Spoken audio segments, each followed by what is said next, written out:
everyone, how are you to all?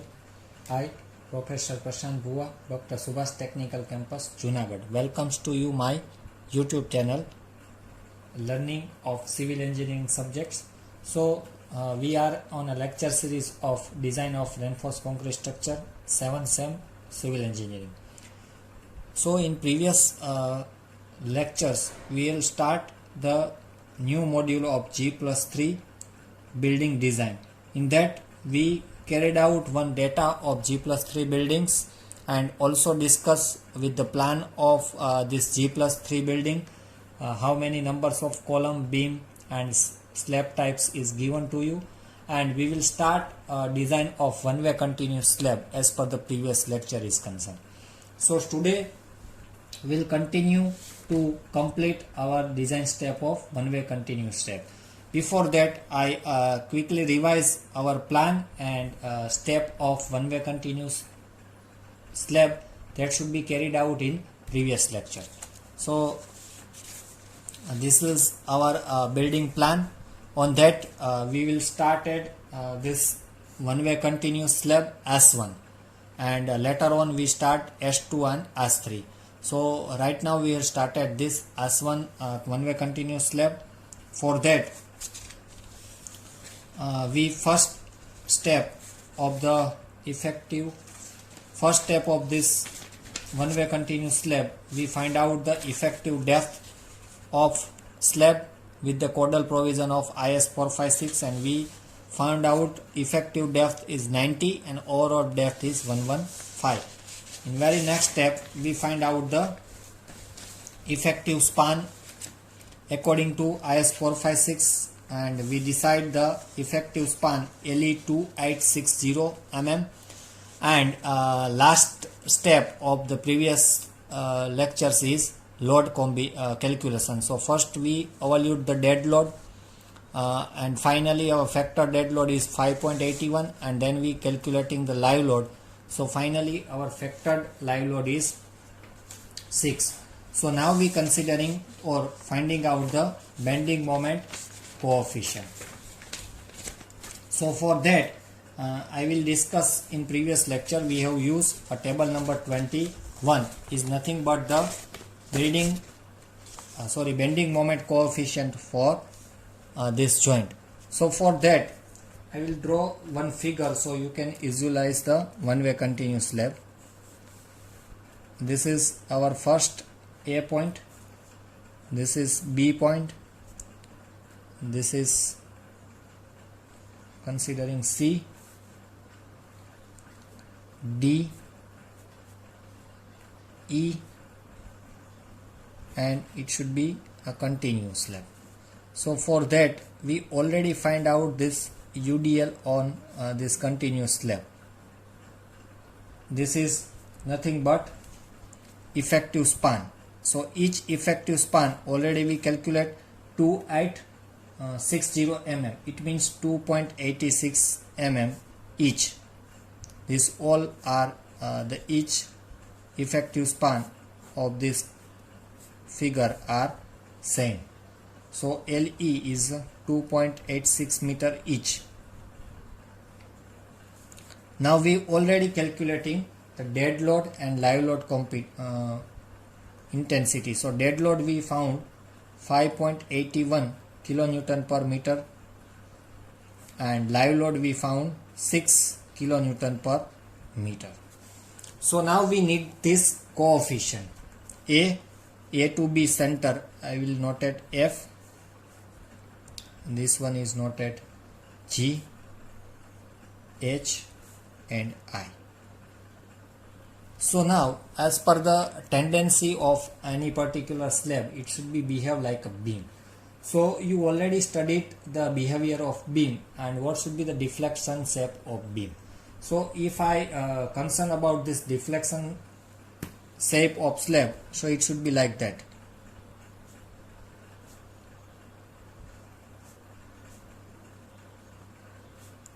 I hope you have to clearly visible this dotted line.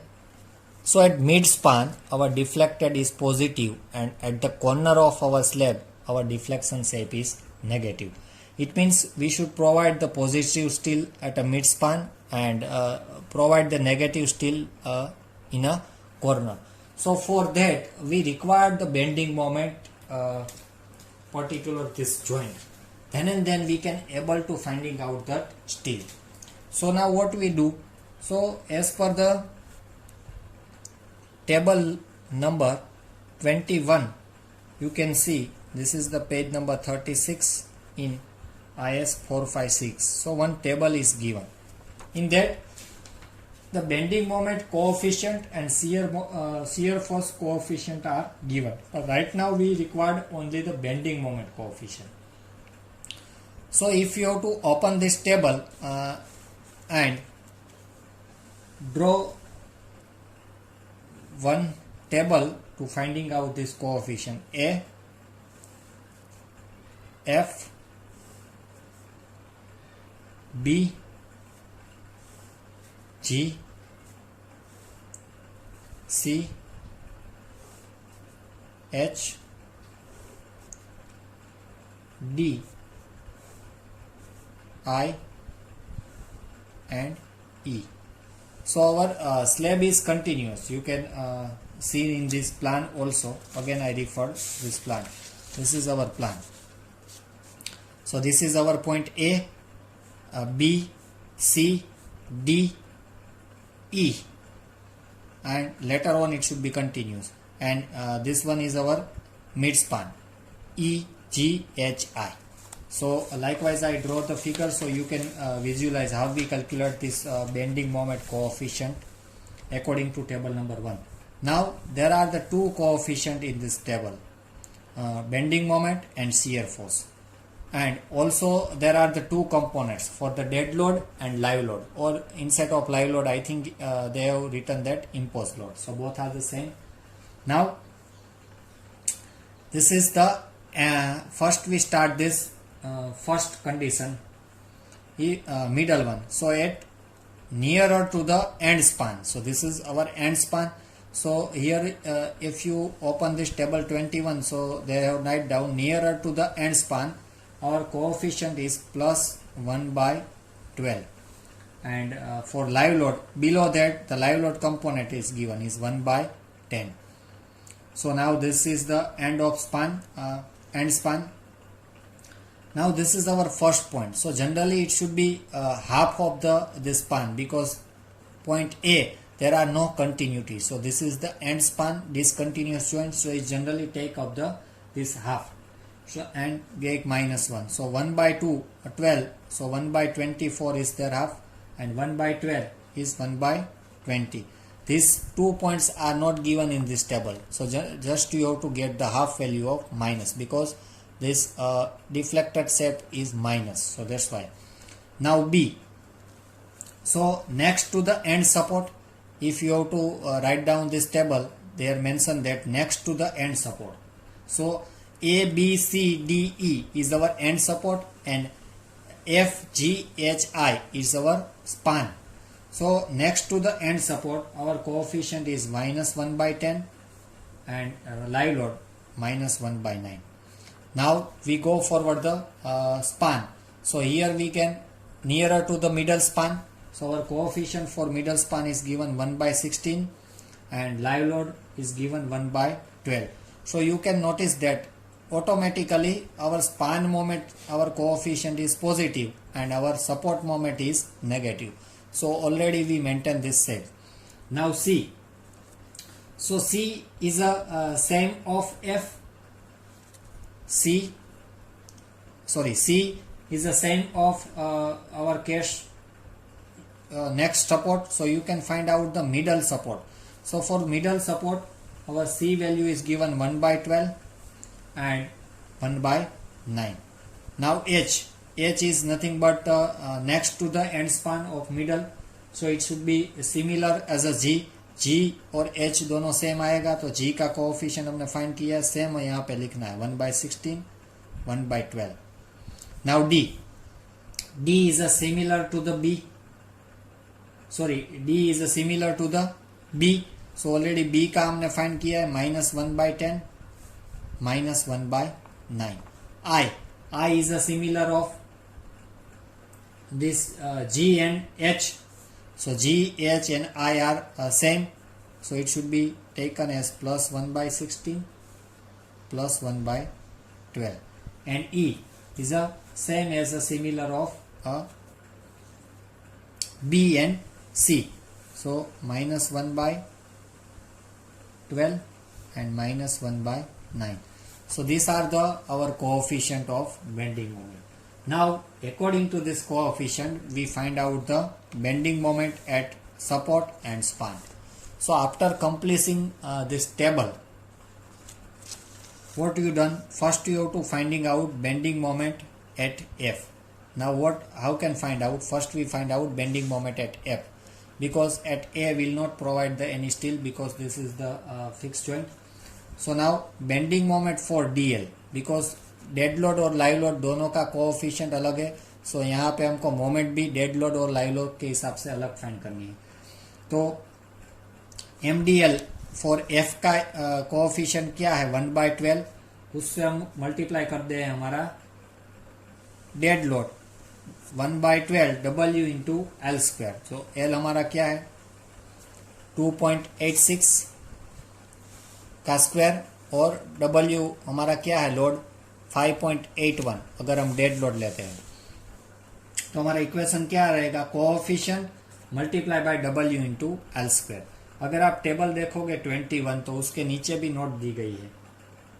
So similarly we find out. So हमको moment due to dead load मिलेगी 3.96 kilo newton per metre. अभी F ही consider करना है, मगर उसका component कौन सा लेना है लाइव लोड का. सो लाइव लोड के लिए भी 1/10 हमारा कोएफिशिएंट है. लाइव लोड की इंटेंसिटी है 6, L हमारी सेम रहेगी. तो लाइव लोड कंपोनेंट हमको मिलेगा 4.91 किलो न्यूटन पर मीटर. अगर आप दोनों का टोटल करोगे डेड लोड और लाइव लोड तो आपको टोटल मोमेंट मिलेगी उस जॉइंट पे F पे 8.87 kilo newton into metre. This one. So first जो हमारा स्पान है F, उसमें कितनी मोमेंट टोटल मिलती है 8.87. उसमें से डेड लोड के लिए 3.96 और लाइव लोड के लिए 4.9. नेक्स्ट हमको बेंडिंग मोमेंट किसकी फाइंड करनी है B की. Bending moment eight B. तो उसके लिए भी moment at DL first of all हमको फाइंड करना है. तो अगर आप B का कोएफिशिएंट देखोगे तो क्या है -1/10. डेड लोड का इंटेंसिटी है 5.81 और हमारा जो इफेक्टिव स्पान है वो सेम है सभी स्पान के लिए. तो हमारा आंसर आएगा 4.75 kilo newton per metre. It should be minus. अगर आप लाइव लोड का कंपोनेंट देखोगे तो वो है -1/9. इंटेंसिटी हमारी लाइव लोड की 6 है और 2.86 स्क्वायर. सो हमारा आंसर आएगा -5.45 किलो न्यूटन इंटू मीटर. अगर आप टोटल करोगे without considering the minus sine, so 10.20 kilo newton into metre हमको मोमेंट मिलेगी बी पे, जो कि हमारा नेक्स्ट सपोर्ट है ए के बाद. Similarly we find out bending moment at G. तो उसके लिए जी का आप कोएफिशिएंट देखोगे तो 1/16 है. 1/16 लोड हमारा है डेड लोड के लिए 5.81 और एल हमारी है 2.86 मीटर. सो जी के लिए आपको वैल्यू मिलेगी 2.97 किलो न्यूटन इंटू मीटर. अगर आप लाइव लोड देखोगे तो लाइव लोड का कोएफिशिएंट है +1/12 और लाइव लोड की इंटेंसिटी है 6. लेंथ हमारा सेम रहेगा तो हमको मिलेगा 4.08 kilo newton per metre. So अगर आप दोनों का टोटल मिलाओगे तो मिलेगा 7.05 kilo newton into metre. Now G के बाद सी आएगा. तो हमको 4 वैल्यू फाइंड करनी है F, B, G, C. Similar this 4 value are similar for F, B, G, S. तो 4 वैल्यू हमको फाइंड करनी है C तक. F जो है वो हमारा H जैसा होगा, B जो है वो D जैसा होगा, G जो है वो I जैसा होगा और C जो है E जैसा होगा. So remaining one is finding bending moment at C. Bending moment at सी। तो उसके लिए भी पहले हमको डेड लोड का कोएफिशिएंट लेना है।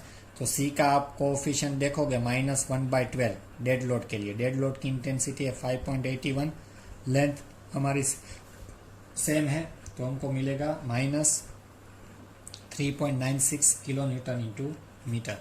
और लाइव लोड कंसीडर करोगे तो उसका कोएफिशिएंट है -1/9 और उनकी इंटेंसिटी है 2.86 स्क्वायर, तो हमको मोमेंट मिलेगी 5.45 kilo newton into metre.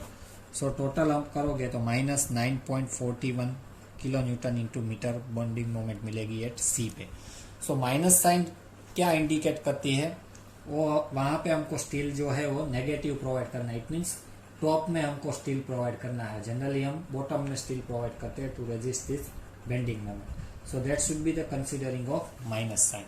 So now after finding out this bending moment coefficient, we can unable to find out the main reinforcement क्योंकि हमारे पास moment है। So now we find out our next step is nothing but main reinforcement.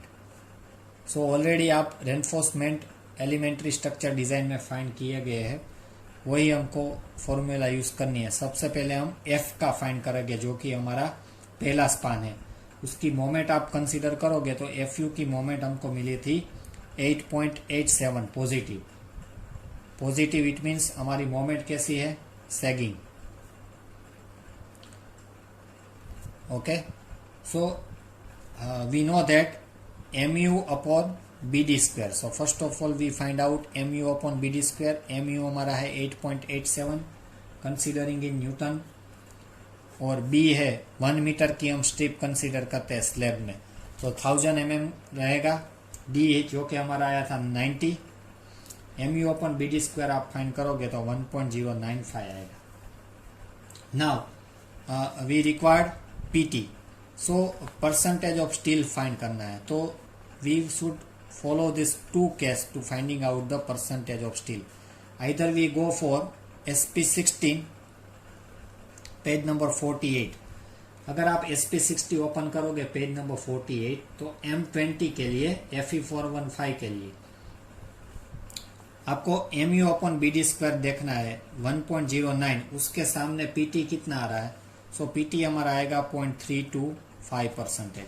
अगर आपको SP16 use नहीं करना है तो PT का इक्वेशन है PT is equal to 50 FCK upon FY, दोनों हमारे पास है 1 minus under root of 1 minus 4.6 mu हमने फाइंड किया है, divide by FCK BD square. Either we go for this equation of PT और we can finding out according to SP16. This both case you have to finding out the same value. So as per my suggestion, this example is very lengthy to process. You go for the SP16 because it's very easy to finding out the PT. After finding out the PT, you know that the equation of AST is equal to PT upon 100 multiply by B into D. तो हमारा PT आया 0.325 divide by 100 percentage में remove करने के लिए। B हमारा है 1000, 1 metre का स्ट्रिप लिया है। D हमारा है 90, तो हमको AST मिलेगा 292.5 mm स्क्वायर। सो प्रोवाइडिंग ऑलरेडी हमने कंसीडर किया है जब हमने कैपिटल D अज्यूम किया था 10 mm bar of our main reinforcement. So now we require the spacing of this 10 mm bar. So for that, at the last table, I think 229 table number in SP60, you directly find out the spacing. कैसे, हमारा AST है 292.5। अगर आप वो table में देखोगे 10 mm diameter के सामने स्पेसिंग दिया गया होगा। सो 260 हम स्पेसिंग प्रोवाइड करते हैं सेंटर टू सेंटर, तो हमारा AST कितना आ रहा है 302 mm। सो ये स्पेसिंग चलेगा। हमारा जो AST है, स्पेसिंग प्रोवाइड करने के बाद AST ज़्यादा आना चाहिए ओरिजिनल से, then our spacing is okay. So that should be completed our main reinforcement at span F. Now bent up alternate bar near support A. इसका 50% हमको क्या प्रोवाइड करना है? बेंट अप बार, अल्टरनेट्स बार नियर सपोर्ट ए. इसलिए हमने support ए का main steel find किया नहीं है. फिर से मैं फिगर दिखा देता हूं. हमने एफ का स्टील फाइंड किया, 10 mm का प्रोवाइड करना है, 260 mm centre to centre spacing. उसका 50% हमने यहां से कितना प्रोवाइड करना है? Bent up bar alternate. So automatic A पे आ जाएगा, इसलिए ए का सेपरेटली स्टील फाइंड करने का जरूरत नहीं है. Now we go for this B. So already first of all we find out the next span. F फाइंड करने के बाद हम नेक्स्ट पान फाइंड करेंगे, वो क्या है? G. So now at ji.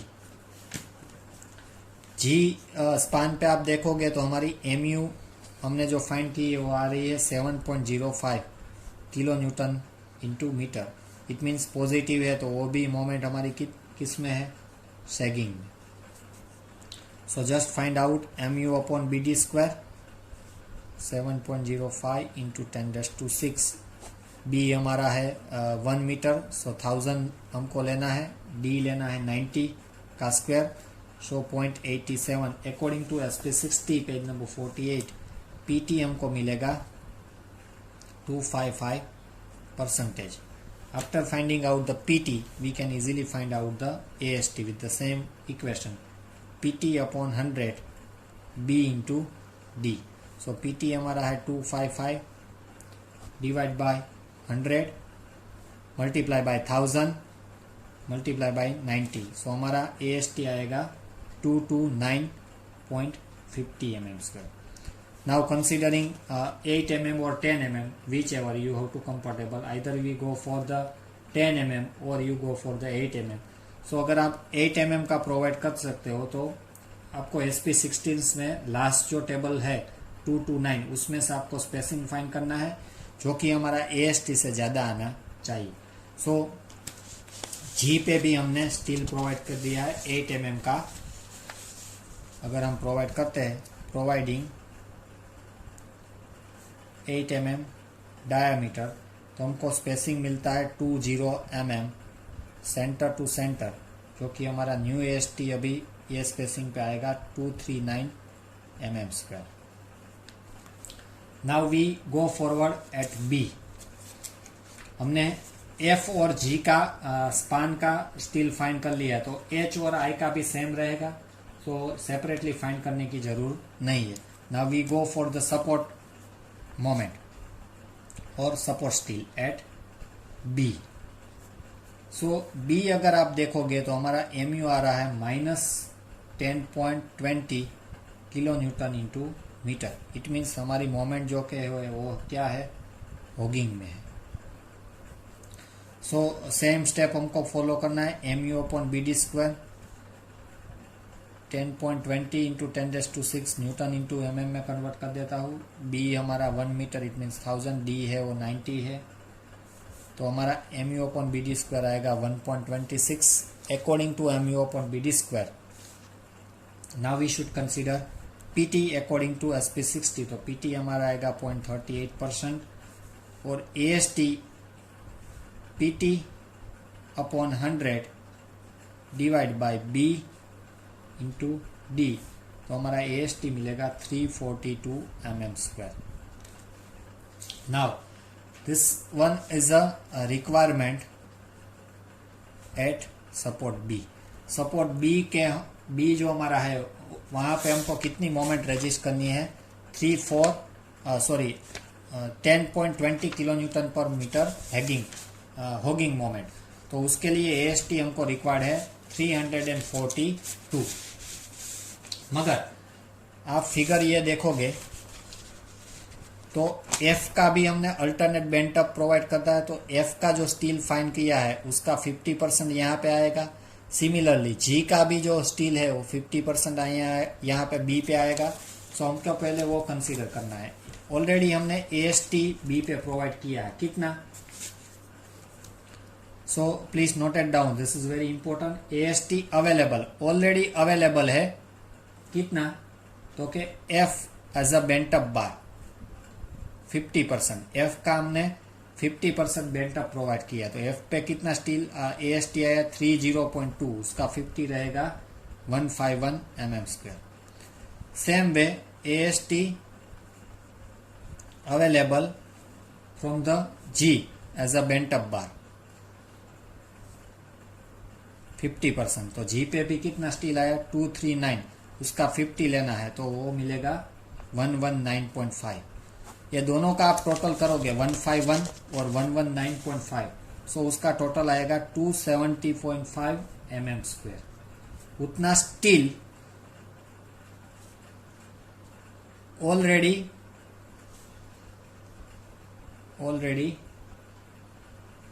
Available है बी पे। हमको रिक्वायर्ड कितना है 342, सो उसमें से 270 ऑलरेडी वहां पे है ही, तो हम ऑलरेडी स्टील हमने बी पे 270.5 mm² वहां पे प्रोवाइड किया ही है। तो अभी हमको जो एक्स्ट्रा टॉप बार चाहिए बी पे, क्योंकि हमारी मोमेंट है वो क्या है, हॉगिंग मोमेंट है, तो कितना रहेगा 342 माइनस 217.5 mm²। सो हमको जो बी पे डिजाइन करना है वो 71.5 mm² के लिए एक्स्ट्रा टॉप बार प्रोवाइड करना है, जो कि हमारा हॉगिंग मोमेंट के लिए रिक्वायर्ड है। Because out of this 342 already 270.5 mm² का AST वहां पे ऑलरेडी प्रोवाइडेड है। So for 71.5 you have to consider 8 mm diameters of bar. Now we require the spacing. So इतने कम एरिया का स्पेसिंग SP16 में नहीं है, so you have to find out manually. तो उसके लिए हमको स्मॉल AST फाइंड करना पड़ेगा π/4 d², वो आएगा 15.26 mm²। सो स्पेसिंग का इक्वेशन क्या है, आपने ESD में सीखा होगा। स्पेसिंग के लिए small AST divide by capital AST multiply by 1000। तो स्मॉल AST है हमारा 15.26, कैपिटल AST है 71.5 मल्टीप्लाई बाय 1000, तो हमको स्पेसिंग मिलेगा 8 mm के लिए 701.93 mm। इतना हमको टॉप बार है वो एक्स्ट्रा टॉप बार बी पे प्रोवाइड करना है, जो कि रिक्वायरमेंट है, और वो हमको एक्सटेंड करना है L/4। This is the codal provision, हमको L/4 तक एक्सटेंड करना है। So this is the design of one way continuous slab. Similarly you have to design at a C। तो C के लिए हमको मोमेंट मिली है 9.41, उसके लिए आपको AST फाइंड करना है। सिमिलरली C पे आप देखोगे, this is our C point, जो G से बेंट अप बार है वो प्रोवाइड कर रहा है हमने C पे, और H से जो बेंट अप बार आएगा वो भी हमको C में प्रोवाइड करना है। So similar as a B, C पे ऑलरेडी स्टील अवेलेबल है G का 50% और H का 50%। तो आपको जो स्टील मिलेगा C के लिए वो दोनों बेंट अप बार से डिडक्ट करना है, और जो नेट स्टील आता है उसके हिसाब से आपको रेनफोर्समेंट प्रोवाइड करना है। So this all about the one way continuous slab. After finding out this main reinforcement, you can find out the distribution steel. Minimum of 0.12% of distribution steel generally we should provided. So उसके लिए 6 mm का diameter provide करना है। So this is all about the one way continuous slab. हमको पहले effective depth find करना है, then effective span, then load calculation. According to load calculation हमको टेबल 21 के IS as per the IS codal provision table number 21 we should follow, and considering the dead load and live load coefficient for bending moment. Then हमको bending moment find करना है। Once we find out the bending moment we can easily find out the MU, and moment find करने के बाद MU/BD² PT AST से हमको steel find करना है, which every portion of our continuous slab, either वो स्पान है और सपोर्ट है। स्पान पे हमारा स्टील आएगा सैगिंग और सपोर्ट पे हमारा स्टील आएगा hogging, it means negative steel है जो एक्स्ट्रा टॉप बार पे प्रोवाइड करना है. I hope you have to considering this one-way continuous slab. In next lecture onward, we will start the design of two-way slab and S2. First of all, we have to calculate S2 slab. Then after we have to calculate S3 slab. Thank you student for watching this video. If any doubt regarding the one-way continuous slab, please write in my comment box of YouTube channel. Thank you students.